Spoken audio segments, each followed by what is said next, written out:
આકાશવાણી સમાચાર રૂપલ જાની વાંચે છે. મુખ્ય સમાચાર. વૈશ્વિક નાણાકીય કંપની મોર્ગન સ્ટેનલીનું અનુમાન છે કે ભારત 2028 સુધીમાં વિશ્વની ત્રીજી સૌથી મોટી અર્થવ્યવસ્થા બનશે. ભારતીય માનક બ્યુરોએ અસુરક્ષિત બિન પ્રમાણિત ઉત્પાદનો વેચતા ઈ કોમર્સ પ્લેટફોર્મ સામે કાર્યવાહી કરી. દેશભરમાં આજે રાષ્ટ્રીય રસીકરણ દિવસની ઉજવણી. કેન્દ્રીય રમતગમત મંત્રી ડોક્ટર મનસુખ માંડવિયા આજે નવી દિલ્હીમાં ફિટ ઇન્ડિયા કાર્નિવલનું ઉદ્ઘાટન કરશે.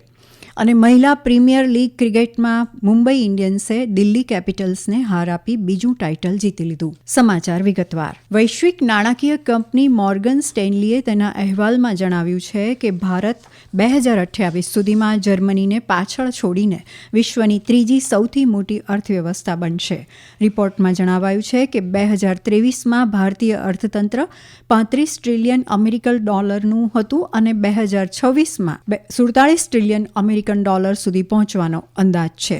મોર્ગન સ્ટેનલીના મતે ભારતનું અર્થતંત્ર 2028માં 57 ટ્રિલિયન અમેરિકન ડોલર સુધી વધશે અને તે જર્મનીને પાછળ છોડી દેશે. અહેવાલમાં એમ પણ કહેવાયું છે કે ભારત વિશ્વના સૌથી વધુ માંગ ધરાવતા ગ્રાહક બજાર તરીકે ઉભરી આવ્યું છે અને તેના વૈશ્વિક આર્થિક રેન્કિંગમાં પણ નોંધપાત્ર સુધારો થયો છે. ભારતીય જનતા પાર્ટીએ કહ્યું છે કે આ અસાધારણ વૃદ્ધિ કોઈ સંયોગ નથી, પરંતુ વર્ષોના દૂરંદેશી નેતૃત્વ અને સાહસિક આર્થિક સુધારાઓનું પરિણામ છે. ભારતીય માનક બ્યુરોએ અસુરક્ષિત બિન પ્રમાણિત ઉત્પાદનો વેચતા ઈ કોમર્સ પ્લેટફોર્મ સામે કાર્યવાહી કરી.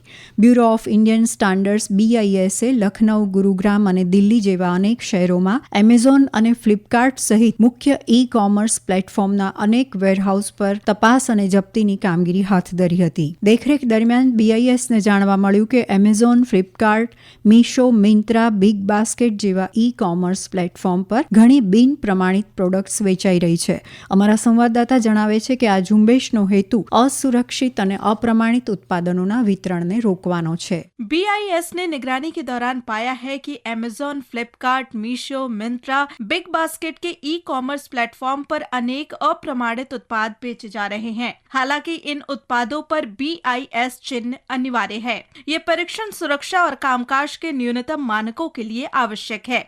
BIS ने उपभोक्ताओं से ऐसे उत्पादों की सूचना देने के लिए BIS केयर ऐप का उपयोग करने का अनुरोध किया है. सुपर्णा सेकिया की रिपोर्ट के साथ समाचार कक्ष से करिश्मा राय. આજે રાષ્ટ્રીય રસીકરણ દિવસ છે. ભારત સરકારે સઘન રસીકરણ અભિયાન હેઠળ વિવિધ રોગોની રસી આપીને લોકોને જીવનદાન આપ્યું છે.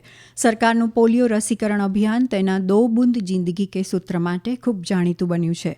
વિવિધ રસીકરણ અભિયાન અંતર્ગત પોલિયો, TB, શીતળા, ઓરી, ઇન્ફ્લુએન્ઝા અને કોરોના જેવી ગંભીર બીમારીઓ સામે લડીને અનેક લોકોને બચાવી શકાયા છે. 16મી માર્ચ 1955ના રોજ ભારત સરકારે દેશમાંથી પોલિયો નાબૂદ કરવા માટે પોલિયોની રસીનો પ્રથમ ડોઝ આપીને સત્તાવાર રીતે પલ્સ પોલિયો રસીકરણ કાર્યક્રમની શરૂઆત કરી હતી. સરકારના અવિરત પ્રયત્નના કારણે જ ગંભીર રોગ સામે સફળતા મળી અને વર્ષ 2014માં ભારતને પોલિયો મુક્ત દેશ જાહેર કરવામાં આવ્યો. પ્રધાનમંત્રી નરેન્દ્ર મોદીએ લોકોને આજે પ્રસારિત થનાર લેક્સ ફ્રીડમેન સાથેના તેમના પોડકાસ્ટ ઇન્ટરવ્યૂને સાંભળવા વિનંતી કરી છે. શ્રી મોદીએ સોશિયલ મીડિયા પોસ્ટમાં કહ્યું છે કે શ્રી ફ્રીડમેન સાથે તેમની ખૂબ જ સારી વાતચીત થઈ. આ વાતચીતમાં શ્રી મોદીનું બાળપણ, હિમાલયમાં વિતાવેલો સમય અને તેમના જાહેર જીવન સહિત અનેક મુદ્દાઓ આવરી લેવામાં આવ્યા હતા. શ્રી ફ્રીડમેને કહ્યું કે તેમણે પ્રધાનમંત્રી મોદી સાથે 3 કલાક સુધી પોડકાસ્ટ વાતચીત કરી. સોશિયલ મીડિયા પોસ્ટમાં તેમણે કહ્યું કે આ તેમના જીવનની સૌથી પ્રભાવશાળી વાતચીત હતી. આ સમાચાર આપ આકાશવાણી પરથી સાંભળી રહ્યા છો. આ સમાચાર આપ અમારી YouTube channel AIR news Gujarat પર પણ સાંભળી શકો છો. વધુ સમાચાર માટે અમારી વેબસાઇટ newsonair.gov.in/gujarati અને અમારા એક્સ હેન્ડલ AIR_news_ABAD ને ફોલો કરશો.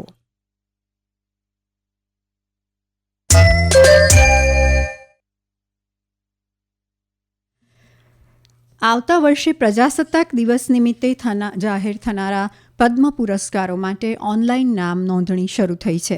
નામાંકન માટેની છેલ્લી તારીખ 31 જુલાઈ છે.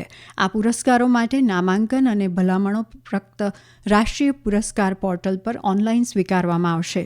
પદ્મ પુરસ્કારોમાં દેશના સર્વોચ્ચ નાગરિક સન્માનોમાં પદ્મ વિભૂષણ, પદ્મભૂષણ અને પદ્મશ્રીનો સમાવેશ થાય છે. આ પુરસ્કારો હેઠળ જાણીતા લોકોને તેમના ઉત્તમ કાર્ય માટે સન્માનિત કરવામાં આવે છે. पद्म विभूषण, पद्म भूषण और पद्मश्री देश के सर्वोच्च नागरिक सम्मानों में शामिल हैं। इन पुरस्कारों के अंतर्गत उत्कृष्ट कार्य के लिए सम्मानित किया जाता है। पद्म पुरस्कार कला, साहित्य एवं शिक्षा, खेल, चिकित्सा, समाज सेवा, विज्ञान एवं इंजीनियरिंग, लोक कार्य, सिविल सेवा, व्यापार एवं उद्योग आदि क्षेत्रों और विषयों में विशिष्ट और असाधारण उपलब्धियों तथा सेवा के लिए प्रदान किए जाते हैं। जाति, व्यवसाय, पद या लिंग के भेदभाव के बिना सभी व्यक्ति इन पुरस्कारों के लिए पात्र हैं। समाचार कक्ष से राजेश मीणा। કેન્દ્રીય યુવા બાબતો અને રમતગમત મંત્રી ડોક્ટર મનસુખ માંડવિયા આજે નવી દિલ્હીના JLN સ્ટેડિયમ ખાતે ફિટ ઇન્ડિયા કાર્નિવલનું ઉદ્ઘાટન કરશે. 3 દિવસીય ફિટનેસ અને વેલનેસ ફેસ્ટિવલનો ઉદ્દેશ્ય ફિટ ઇન્ડિયા ચળવળના ફિટ, સ્વસ્થ અને સ્થૂળતા મુક્ત રાષ્ટ્રના વિઝન સાથે સુસંગત, સ્વસ્થ અને સક્રિય જીવનશૈલીને પ્રોત્સાહન આપવાનો છે. તેમાં દોરડા કૂદવા, stationery, cycling, arm wrestling, cricket, bowling સહિત અનેક રમતગમત પ્રવૃત્તિઓનો સમાવેશ થશે. ઉદ્ઘાટનમાં યુવા બાબતો અને રમતગમત રાજ્યમંત્રી રક્ષા ખડસે અને બોલિવૂડ અભિનેતા આયુષ્માન ખુરાના પણ હાજરી આપશે. આ કાર્યક્રમ દરમિયાન આગામી 20મી માર્ચથી રાષ્ટ્રીય રાજધાનીમાં યોજાનાર ખેલો ઇન્ડિયા પેરા ગેમ્સનો લોગોનું અનાવરણ અને રમતોત્સવના ખાસ ગીતની પ્રસ્તુતિ કરવામાં આવશે. મહિલા પ્રીમિયર લીગ ક્રિકેટમાં મુંબઈ ઇન્ડિયન્સે દિલ્હી કેપિટલ્સને સતત ત્રીજી વખત હાર આપીને બીજું ટાઇટલ જીતી લીધું છે. મુંબઈના બ્રેબોર્ન સ્ટેડિયમ ખાતે રમાયેલી મેચમાં હરમનપ્રીત કૌરના 44 બોલમાં 66 રનની શાનદાર રમતમાં મુંબઈ ઇન્ડિયન્સે 7 વિકેટ પર 149 રન બનાવ્યા. જવાબમાં દિલ્હી કેપિટલ્સ 9 વિકેટ 141 રન બનાવી શકી હતી. હરમનપ્રીત કૌરને પ્લેયર ઓફ ધ મેચ જાહેર કરાયા છે. ભારતીય કુસ્તી સંઘ દ્વારા સિનિયર એશિયન ચેમ્પિયનશિપ માટે વિશ્વ ચેમ્પિયનશિપ ચંદ્રક વિજેતા દીપક પુનિયા અને એન્ટીમ પંઘાલ સહિત 30 કુસ્તીબાજોની પસંદગી કરાઈ છે. આ ચેમ્પિયનશિપ 25મીથી 30મી માર્ચ દરમિયાન જોર્ડનના અમ્માનમાં યોજાશે. મ્યાનમારમાં લોકશાહી સમર્થકો દ્વારા નિયંત્રિત એક ગામ પર સેનાના હવાઈ હુમલામાં 6 બાળકો સહિત 27 નાગરિકો માર્યા ગયા છે. મંડલે પીપલ્સ ડિફેન્સ ફોર્સના પ્રવક્તાએ જણાવ્યું હતું કે સિંગુ શહેરના લેટ પાનહલા ગામમાં ગઈકાલે થયેલા હવાઈ હુમલામાં 30 લોકો ઘાયલ થયા હતા. અને હવે આજના અખબારોના મુખ્ય સમાચાર રજૂ કરે છે નિકિતા શાહ. નમસ્કાર. વિદેશમાં વસવા ઇચ્છતા લોકોની ચિંતામાં વધારો કરતા ગ્રીન કાર્ડના સમાચારોને તમામ અખબારોએ મુખ્ય સમાચારોમાં સ્થાન આપ્યું છે.